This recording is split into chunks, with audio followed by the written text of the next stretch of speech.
Vous avez raison de suivre la bonne heure. Bonsoir, mesdames et messieurs, il est 20h, le journal. Au sommaire, le Sénégal s'est résolument engagé dans une dynamique de transformation structurelle de son développement conformément aux orientations définies dans l'agenda de transformation à l'horizon 2050. Ainsi, avec l'outil Delivery Unite, le ministère de la Santé veut refonder ses mécanismes de gouvernance et de mise en œuvre pour être à la hauteur de ces défis sanitaires. Un compte rendu d'un séminaire tenu à ce sujet ce lundi est à suivre dans ce journal. Remous dans le secteur de la justice, le Sud-Just et l'UNTJ décrètent une grève de 72 heures à compter de ce lundi 23 juin. Une action qui vise à dénoncer le non-respect des engagements des autorités et à réclamer une amélioration des conditions de travail. Vous entendrez les explications de Bounaye Malik Diop dans ce journal. Président le Forum économique Sénégal-Chine ce dimanche, dans le cadre de sa visite officielle en Chine, le Premier ministre Ousmane Sonko a évoqué la nécessité d'un partenariat basé sur des accords mutuellement bénéfiques. Le chef du gouvernement sénégalais entend de travailler avec la République populaire de Chine. Mesdames et messieurs, voici le sommaire, le développement dans un petit instant.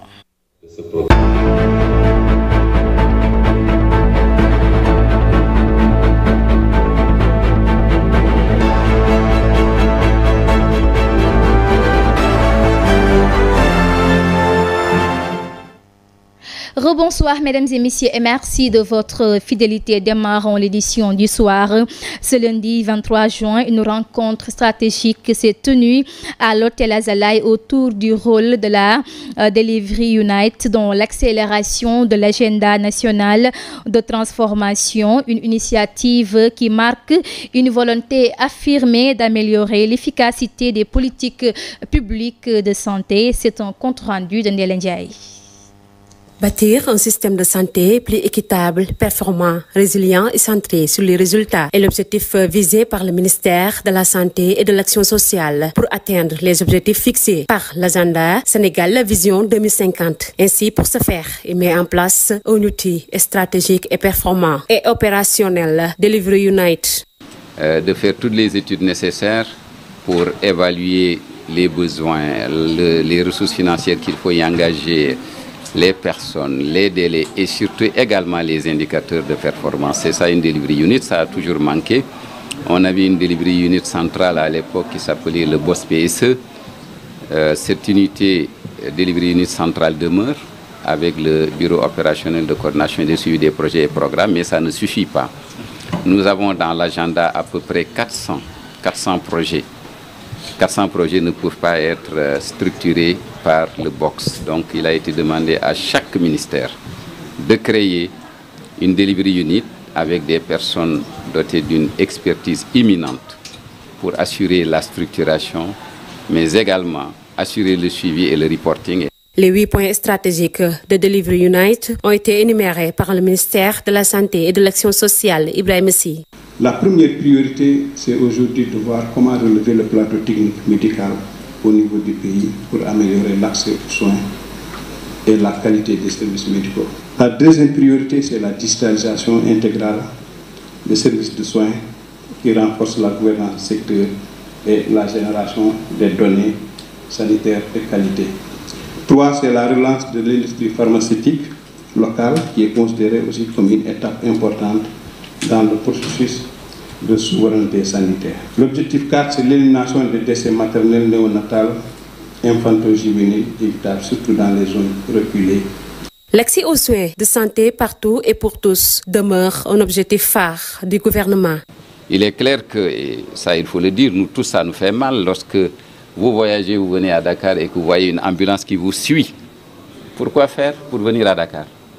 C'est ça que la nouvelle politique de santé va corriger, faire de sorte que, au niveau de chaque territoire, les Sénégalais puissent se soigner. Delivery Unite, un outil qui va permettre l'accélération de l'agenda national de transformation, tout en boostant l'amélioration de l'efficacité des politiques publiques de santé. Et puis c'est au tour du thème le legs universel de El Hadji Omar Foutiyou Tall que s'est tenu ce samedi à Dakar le symposium national organisé par l'association Rendo, universitaires, chefs religieux, experts, acteurs de la société civile et jeunes venus de partout ont échangé sur l'héritage spirituel et intellectuel du grand homme et érudit ouest africain.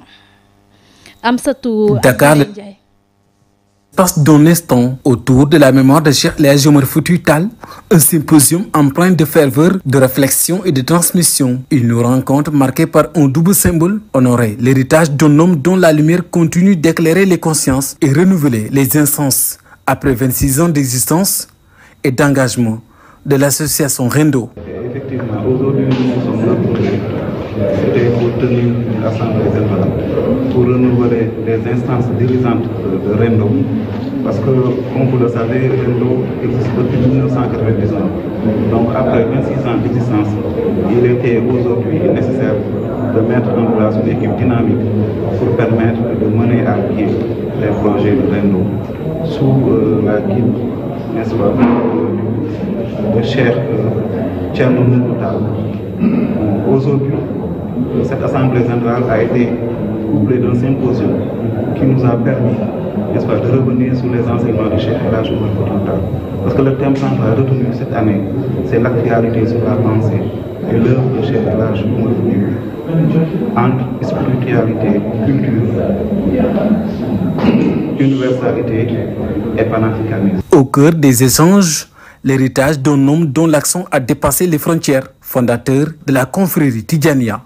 El Hadji Omar Foutiyou Tall a marqué l'héritage religieux, intellectuel et politique de l'Afrique de l'Ouest. Cheikh Tidjani, le fondateur, lui a fait très tôt accéder au grade le plus élevé et surtout à la mission de propager la Tidjania et l'islam à travers l'Afrique de l'Ouest. Et c'est la raison pour laquelle il est apparu dans l'ensemble des sources que nous avons consultées comme un panafricaniste avant l'heure. C'est-à-dire que l'espace du Sénégal ne lui suffisait pas. Il s'est déployé jusqu'au Nigeria, jusqu'au Cameroun, en traversant tous les pays de l'Afrique de l'Ouest, jusqu'au Tchad, en Afrique centrale et au Cameroun. Il avait donc une idée extrêmement obsessionnelle de ce que Senghor appellera plus tard avec ses camarades la négritude. Ces enseignements porteurs de paix, de justice et de rigueur morale restent une source d'inspiration pour les générations actuelles. On a vu qu'il a contracté des alliances matrimoniales qui ont fait que tous les pays aujourd'hui d'Afrique de l'Ouest se réclament de l'héritage de Cheikh Omar.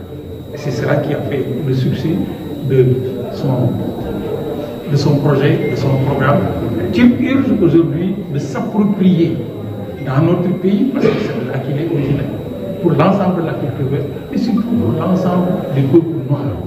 Dans la mondialisation, Cheikh Omar, à côté d'autres personnages illustres de la négritude, nous sommes des éléments essentiels pour occuper notre place et toute notre place dans la mondialisation. Le guide Thierno Nourou Tall, l'un de ses héritiers spirituels, a présidé la rencontre, une présence symbolique pour souligner la continuité d'une tradition vivante. En mars 2026, le siège de l'UNESCO à Paris accueillera un colloque consacré à l'œuvre et à l'héritage de Cheikh El Hadji Omar Foutiyou Tall, une manière de porter sa pensée sur la scène mondiale. Un compte rendu signé par Abdoulaye Ndiaye à Tambacounda l'année dernière, le département de Bakel avait été touché par des inondations qui ont fait des dégâts énormes. Le président Bassirou Diomaye Faye s'était rendu sur les lieux et apporté le soutien de l'État aux sinistrés. Mais depuis lors, ces derniers sont aussi dans l'attente de plusieurs mesures. C'est pourquoi le président du conseil départemental est monté au créneau pour inviter le gouvernement à la réalisation de digues de protection. Écoutons Mapatessi, il est au micro de Amadou Diallo. C'est une peur qui nous hante chaque jour parce que la météo prédit une année beaucoup plus pluvieuse que l'année passée. Et nous avons des tristes souvenirs des inondations de l'année passée où des milliers d'hectares ont été emportés par les eaux. où des maisons se sont effondrées. Et ces populations, jusque-là, malheureusement, vivent sous des tentes, dans une canicule extraordinaire. Nous interpellons l'État. Nous pensons qu'ils vont agir. En tout cas, du point de vue des denrées, détergents et autres, ils ont été très pragmatiques.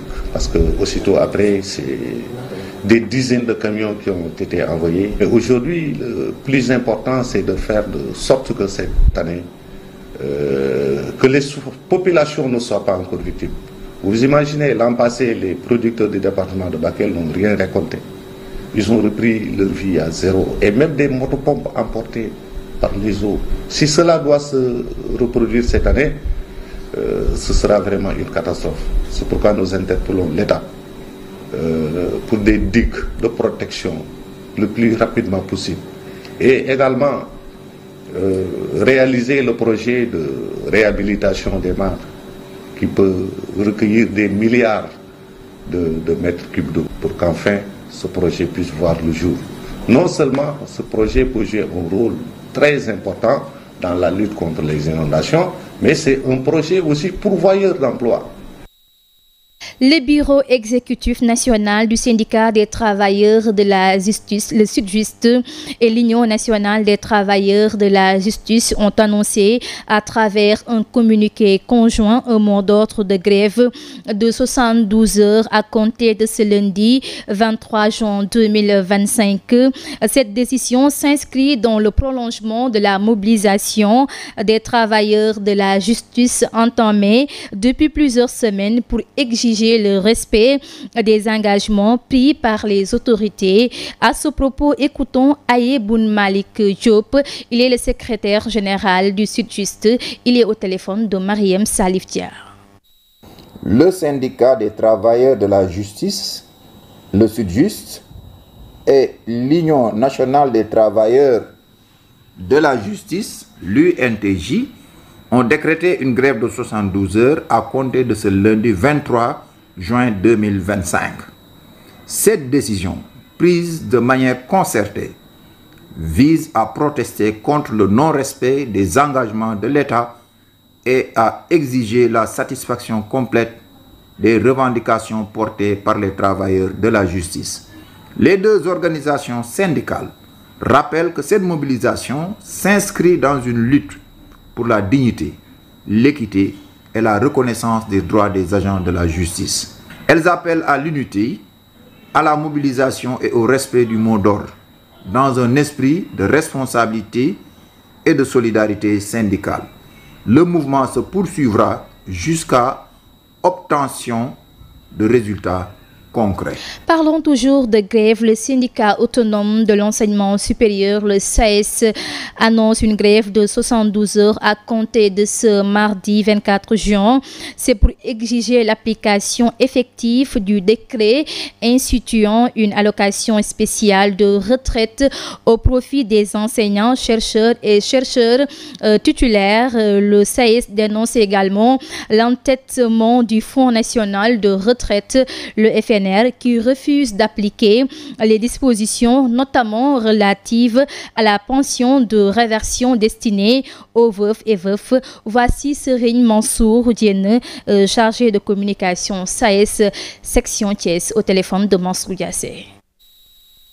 Je rappelle juste que le 15 mars 2018, un protocole d'accord a été signé, SAES gouvernement, sur la revalorisation des pensions de retraite.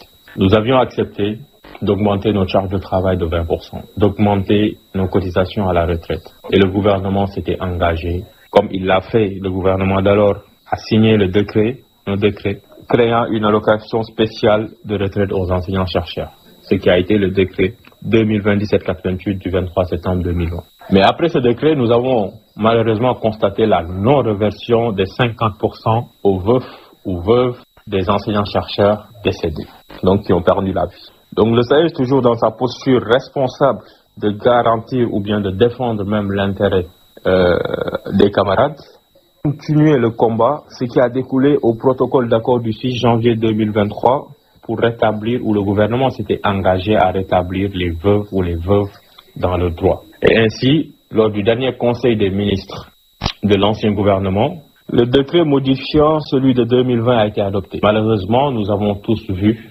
Le 7 mars 2025, le décret 2025-398 modifiant celui de 2020-1788 a été modifié pour rétablir les veufs et les veuves dans le droit. C'était vraiment un combat de longue haleine. Mais malheureusement, aujourd'hui, nous avons constaté l'entêtement, je dirais même le refus du FNR d'appliquer ce décret.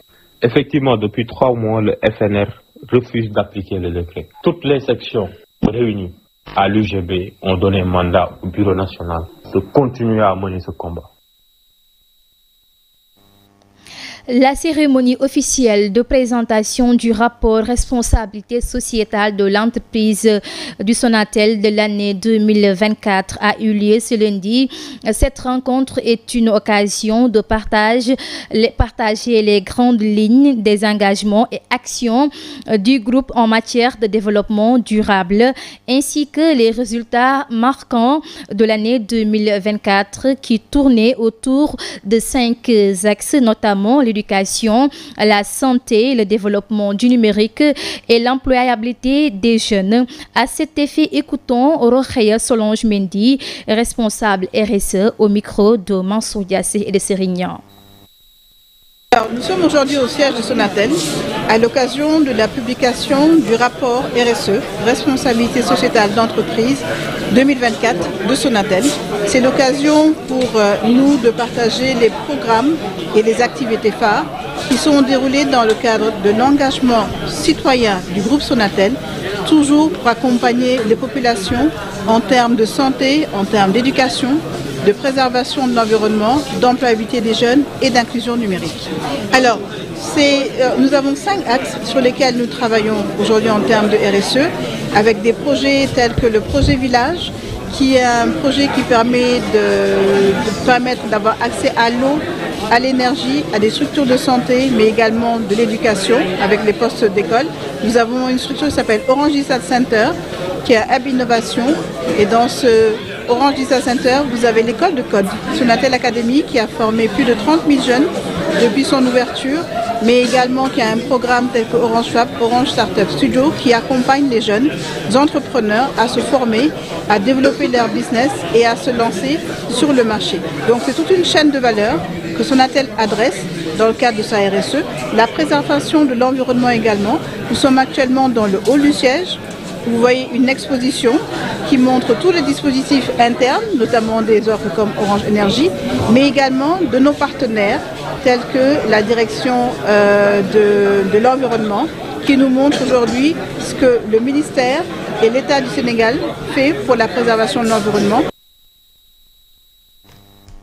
Après plus de 34 ans passés à l'hôtel King Fahd Place, Omar Demba quitte la boîte pour prendre sa retraite. Ainsi, un vibrant hommage lui est rendu ce vendredi en la présence de sa famille, amis, collègues et responsables de l'hôtel, notamment les présences du président directeur général Mamadou Racine Sy et Manik Diop. Le discours reste le même sur la personne. Un homme discret, travailleur et courageuse laisse derrière lui un héritage. Suivons quelques témoignages au micro de Viendiaï. Aujourd'hui, on est là pour dire un grand merci à un pilier du King Fahd Palace qui a passé 34 ans de sa vie dans l'entreprise. 20 ans avec Méridien et 14 ans avec le King Fahd Palace.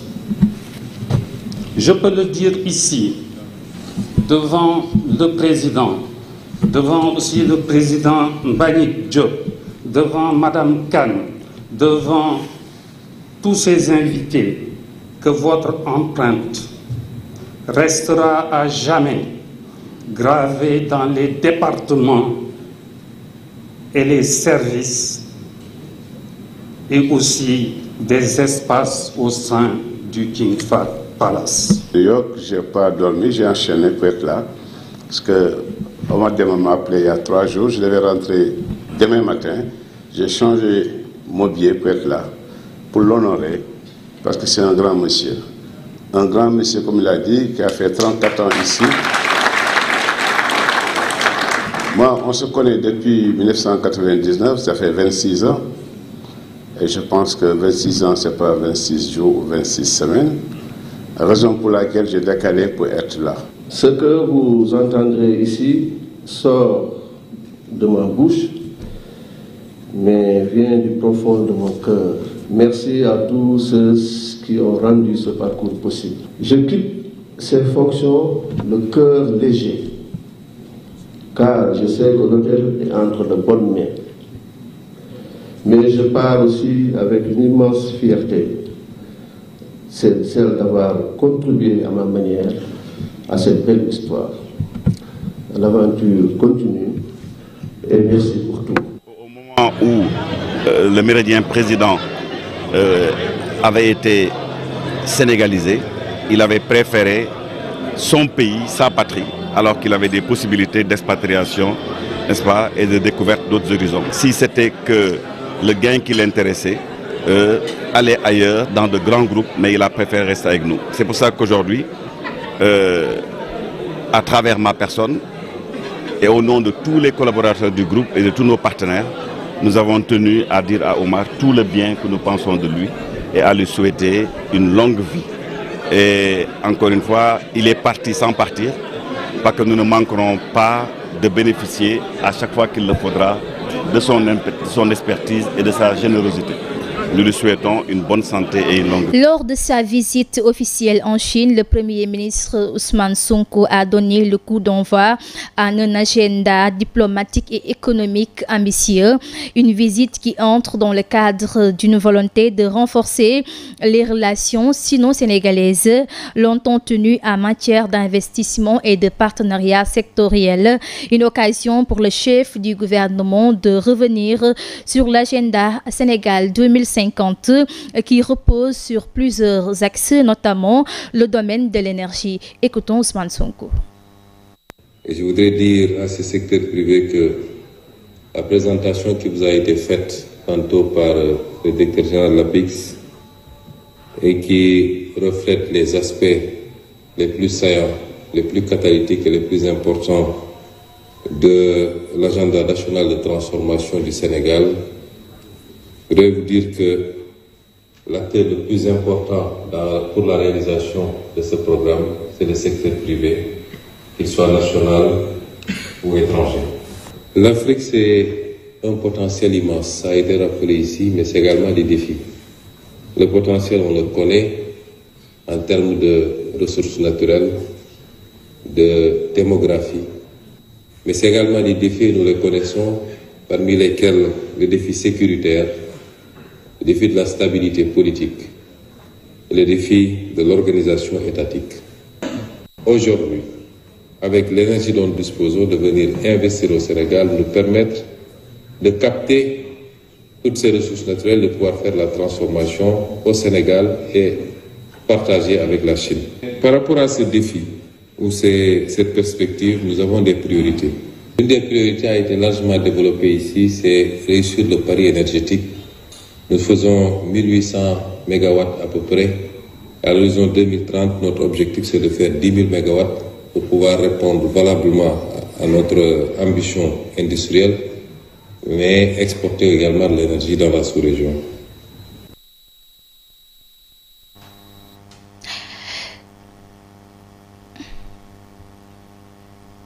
C'était Ousmane Sonko, le chef du gouvernement sénégalais. Mesdames et messieurs, à l'instant, parlons de l'actualité internationale. D'abord, Gabon, le président Oulingui Nguema annonce le lancement de son propre parti politique en Syrie. Au moins 20 morts dans un attentat dans une église de Damas. Le groupe État islamique accusé. Washington affirme que le programme nucléaire iranien est dévasté. Téhéran promet des représailles. Une synthèse de l'actualité internationale avec Amsatou Gano. Nous démarrons la page internationale avec la présidentielle en Côte d'Ivoire. Plébiscité à la tête du RHDP lors du deuxième congrès ordinaire de son parti, Alassane Ouattara a laissé planer le doute sur une éventuelle candidature à la présidentielle prévue en octobre prochain. Il demande quelques jours de réflexion pour se prononcer. Au Gabon, le chef de l'État a annoncé dans une vidéo publiée dimanche 22 juin le lancement officiel de sa formation politique samedi prochain 28 juin lors d'un grand rassemblement au Palais des Sports de Libreville. Brice Oligui Nguema s'était présenté en candidat indépendant à la présidentielle du 12 avril dernier qu'il avait largement remporté. Le président de la Sierra Leone, Julius Maada Bio, a été élu ce dimanche 22 juin président de la communauté économique d'Afrique de l'Ouest au cours d'un sommet ordinaire des chefs d'État qui s'est tenu à Abuja au Nigeria. Il prend la présidence tournante de l'institution sous-régionale et succède à Bola Ahmed Tinubu, le président du Nigeria. En Syrie, le ministère de l'Intérieur a affirmé dimanche 22 juin qu'un membre du groupe djihadiste État islamique était à l'origine d'un attentat suicide dans une église orthodoxe de Damas qui a fait au moins 20 morts et 52 blessés. Aucune attaque de cette ampleur n'a eu lieu en Syrie depuis la prise de pouvoir d'Ahmed al-Shara. Les États-Unis ont mené une attaque très réussie sur 3 sites nucléaires iraniens, larguant notamment une charge complète de bombes sur celui de Fordo, a annoncé dans la nuit du samedi 21 au dimanche 22 juin. Le président américain Donald Trump se joint ainsi à l'offensive israélienne contre l'Iran. Son homologue iranien promet quant à lui une riposte. Nous allons boucler cette page internationale avec l'appel à la paix du patron de l'ONU, Antonio Guterres. Merci Amsatou Gano pour ces explications. Parlons des sports. Pas de changement en tête de la Ligue 1 après la 28e journée. Aucun des 3 premiers ne s'est imposé ce week-end. Le leader Giraffe et l'US Ouakam, 3e position, se sont neutralisés, tandis que l'US Gorée, 2e position, a concédé un nul en déplacement face au Casa Sport. Résultat, Giraffe et Gorée restent à égalité avec 48 points devant Ouakam qui en totalise 45. Belle opération pour Génération Foot qui grimpe à la 5e place grâce à sa victoire sur la pelouse de Walidan FC. Dans la lutte pour le maintien, la Sonacos victorieuse de l'AS Pikine et le Casa Sport sont à un point de maintien mathématique. En revanche, Teungueth FC et HLM Dakar devront encore lutter pour se mettre à l'abri d'un retour de Diamono Fatick et Oslo FA, actuels relégables.